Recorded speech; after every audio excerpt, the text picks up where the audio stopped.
Hello students, welcome in Mehta digital classes. आज मैं EVS पढ़ा रही हूँ। आपको टॉपिक है our rights and duties. Each country is govern by its constitution. Rights and duties जो है वो हमारे कॉन्स्टिट्यूशन में मेंशन है कि हमारे लिए कौन से अधिकार बनाए गए हैं, हमारे कौन से ड्यूटीज़ यानी हमारे जो कर्तव्य हैं वो हमारे क्या हैं अपने नेशन को लेके, अपने कंट्री को लेके। तो उसमें each country is govern by its constitution. Constitution क्या है?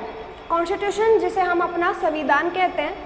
Constitution a set of the fundamental rules and laws that helps the government in governing the country. This set of rules and laws is given in a written document called the constitution. A set of fundamental rules, हमारे जो नियम हैं, कुछ ऐसे आधारभूत कुछ नियम बनाए गए हैं, कुछ कानून बनाए गए हैं जो कि हमारी गवर्नमेंट की हेल्प करते हैं इन गवर्निंग, हमारी कंट्री को चलाने में। The countries this set of rules, और ये जो रूल्स के सेटअप है, जो लॉज का, ये रिटन डॉक्यूमेंट्स में मेंशन है जिसे हम अपना कॉन्स्टिट्यूशन कहते हैं।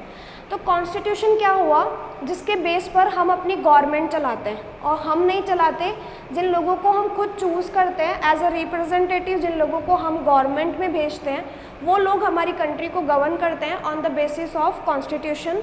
और कॉन्स्टिट्यूशन क्या है? जिसपे रूल्स और रेगुलेशंस जो हैं वो मेंशन है रिटन में। तो वो एक ऐसा डॉक्यूमेंट है जिसे हम कॉन्स्टिट्यूशन कहते हैं।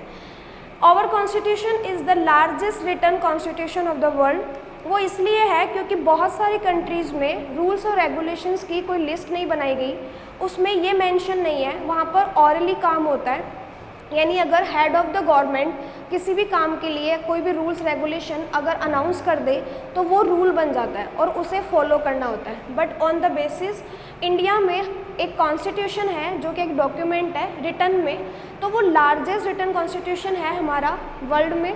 हम सबसे नंबर 1 पे आते हैं क्योंकि हमारा जो कॉन्स्टिट्यूशन है वो रिटन में है, ताकि हम अपने जो रूल्स और रेगुलेशंस जो हैं उनको ईजिली फॉलो कर सकें अकॉर्डिंग टू लॉज। इसके बाद अब ये कॉन्स्टिट्यूशन जो था वो कैसे बनाया गया और किसने बनाया, इसके बारे में हम पढ़ेंगे। On 15 August 1947 constituent assembly was formed. एक कॉन्स्टिट्यूएंट असेंबली बनाई गई, ये एक गवर्नमेंट पार्ट था। Was form to frame the constitution of India. किस चीज़ को बनाने के लिए? कॉन्स्टिट्यूशन बनाने के लिए एक कॉन्स्टिट्यूएंट असेंबली फॉर्म की गई 15 अगस्त 1947, जिस टाइम हम आज़ाद हुए थे, हमें इंडिपेंडेंस मिली थी। Doctor B R Ambedkar was the chairman of the drafting committee. तो डॉक्टर बी आर अम्बेडकर जो थे इस ड्राफ्टिंग कमेटी के, हम कॉन्स्टिट्यूएंट असेंबली को ड्राफ्टिंग कमेटी भी कहते हैं, तो वो उसके चेयरमैन थे और उन्होंने ही सारे रूल्स और रेगुलेशंस बनाने में इसमें पूरी हेल्प की, या ऐसे कह सकते हैं कि उन्हीं के कमेटी में चेयरमैनशिप में ये सारा काम हुआ। And so he is called the father of Indian constitution. और इसी वजह से हम इंडियन कॉन्स्टिट्यूशन के फादर यानी पिता भी डॉक्टर बी आर अम्बेडकर को कहते हैं। तो ये हमारा कॉन्स्टिट्यूशन था जो कि गवर्नमेंट का बनाया गया। उस टाइम पे गवर्नमेंट जो नॉर्मल फॉर्म हुई थी, एक तरीके से रिप्रेजेंटेटिव गवर्नमेंट हमारी नहीं थी क्योंकि इलेक्शंस नहीं हुए थे, बट एट द टाइमिंग हम लोगों को बहुत सडनली कॉन्स्टिट्यूशन बनाना पड़ा, उसे फॉर्म करना पड़ा। इसके बाद हम बात करते हैं फंडामेंटल राइट्स की। Fundamental rights, these rights are protected by law. Fundamental rights जो हैं वो क्या होते हैं? ये राइट्स जो हैं वो प्रोटेक्ट किए जाते हैं बाय द कानून, कि हमारी गवर्नमेंट या हमारा कॉन्स्टिट्यूशन जो है वो हमारे जो भी हमें राइट्स दिए गए हैं, जो फंडामेंटल राइट्स हमें दिए गए, एवरी सिटीजन्स, जो भी सिटीज़न है इंडिया का, उन सबको कुछ राइट्स दिए गए जो कि हमारी गवर्नमेंट और हमारा कॉन्स्टिट्यूशन उसे प्रोटेक्ट करता है। इफ़ एनी सिटीज़न फील्स, और अगर किसी सिटीज़न को ये लगता है कि उसके राइट्स जो हैं वो किसी भी तरीके से डिनाइड किए गए या फिर उसे वायलेट किया गया है, हार्म किया गया है, उसके राइट्स को कोई भी नुकसान पहुंचाया गया है या वो अच्छे तरीके से फुलफ़िल नहीं हुए हैं, then she and he can appeal to a court of law. तो वो कोर्ट जा सकता है उस फंडामेंटल राइट्स के लिए केस करने के लिए या फिर उसकी अपील करने के लिए, FIR लॉज कराने के लिए कि उसका कोई पर्टिकुलर फंडामेंटल राइट्स जो है वो हार्म हुआ है। तो उस बेस पे हम कह सकते हैं इसके बाद हम बात करते हैं 6 फंडामेंटल राइट्स की। तो कुछ हमें 6 राइट्स दिए गए हैं। इसमें सबसे पहले है राइट टू जस्टिस। तो राइट टू जस्टिस में हमें न्याय का अधिकार है कि अगर हमारे साथ कुछ होता है, कोई भी क्राइम अगर होता है हमारे यहाँ पे, अगर कोई किडनैपिंग होती है या कोई भी थेफ्ट हो जाती है, कोई चोरी हमारे यहाँ से हो जाती है, तो हम इजीली हम पुलिस स्टेशन जा सकते हैं, हम अपील कर सकते हैं, FIR लॉज करवा सकते हैं। अगर हमारे साथ कुछ और होता है, किडनैपिंग होना या मारपीट हो जाना, तो उसके बेस पर हम न्याय लेने के लिए हम कोर्ट जा सकते हैं, ये हमारा राइट है।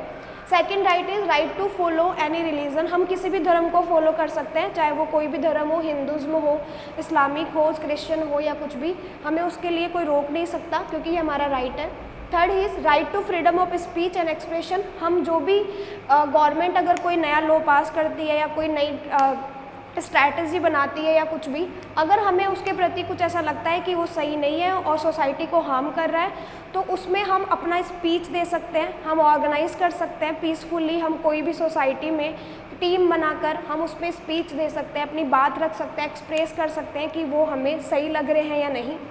फोर्थ है कल्चरल एंड एजुकेशनल राइट्स। तो कल्चरल और एजुकेशनल राइट्स जो हैं वो सांस्कृतिक और जो पढ़ने का हमारा जो राइट्स है, जैसे अभी गवर्नमेंट ने एक रूल बनाया कि 1 से लेके 14 ईयर्स तक के बच्चे की कंपलसरी एजुकेशन जो है वो उसको मिलेगी, उससे उसे कोई छीन नहीं सकता। तो ये हमारा राइट है, हम कोई भी कल्चर फॉलो कर सकते हैं, कोई भी फेस्टिवल हम सेलिब्रेट कर सकते हैं। राइट टू इक्वलिटी, कि सबको समानता का अधिकार है, as per the law all person are equal about the law. So 6th is right to move the court to seek the constitutional remedies. अगर हमारे कॉन्स्टिट्यूशन के अकॉर्डिंग कोई भी राइट अगर हमारा हार्म होता है तो हम कोर्ट जा सकते हैं, ये भी हमारे फंडामेंटल राइट्स के अंदर आता है। इसके बाद है fundamental duties. We should obey the constitution by performing this duties. Fundamental duties अगर हमारी हार्म होती है तो हम कोर्ट नहीं जा सकते। ये हमारी कुछ ऐसे ड्यूटीज़ हैं जो हमें एज अ पर द नेशनल सिटीज़न होने के नाते या फिर इंडियन सिटीज़न होने के बेसिस पर हमें फॉलो करना चाहिए, ताकि हम कॉन्स्टिट्यूशन को बनाए रख सके या उसके नियम को ना तोड़े। इसमें कुछ ऐसी ड्यूटीज़ हैं, जैसे for example treat all citizen as equal, कि सारे सिटीजन्स को एज़ पर द इक्वल मानना, सबके साथ सेम बिहेव करना, किसी के साथ डिस्क्रिमिनेट ना करना। And second is avoid any act of the violence, कि अगर सोसाइटी में आप रह रहे हैं तो आप वायलेंस ना करें, हिंसा ना फैलाएं, तो उस बेस पर हम कह सकते हैं।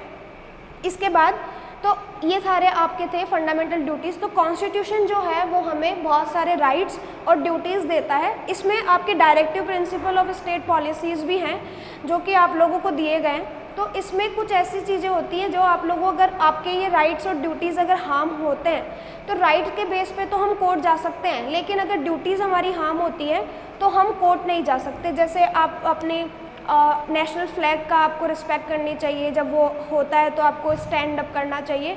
तो ये सब चीज़ें जो हैं वो आपको ध्यान में रख के, तो इस तरीके से हमारा आज का टॉपिक